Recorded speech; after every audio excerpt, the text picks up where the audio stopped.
uriya muziki umuntu akurusha detaye ntoya akaba yagusize byatari. Njya ndeba nko ku itariki 21 z'ukwezi kwa gatanu 21 Gicurasi nibwo Bruce Melody yashyize hanze akavideo kagaragaza indirimbo bita Soweto, ashyiramo na chorus yayo. Indirimbo abantu batangira kuyumva, abantu batangira kumubwira ngo ayishyire hanze ku itariki 21 Gicurasi.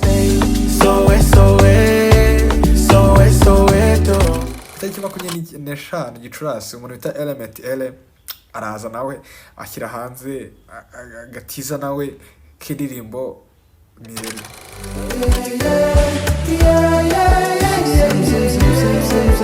Ariko ikintu gitangaje ni uburyo indirimbo ya Element ariyo yashyize hanze agatiza kayo. Indirimbo ya Element iba ariyo ndirimbo isohotse mbere kandi ariyo yaje nyuma. Ikintu gitangaje rero ubu ngubu bishobora kuzagora Melody kugira ngo indirimbo ye zafata imitima y'abantu, kubera ko agiye gushyira hanze indirimbo mu gihe cy'ibyatari. Urabona Okama yashyize hanze track na Kenny Solo, yenda yo ntabwo iraba indirimbo nini, ariko mwibuke ko Kenny Solo afite indirimbo na Bayani, mwibuke ko CHRISSEAZY afite indirimbo bita Sekoma atarakira hanze.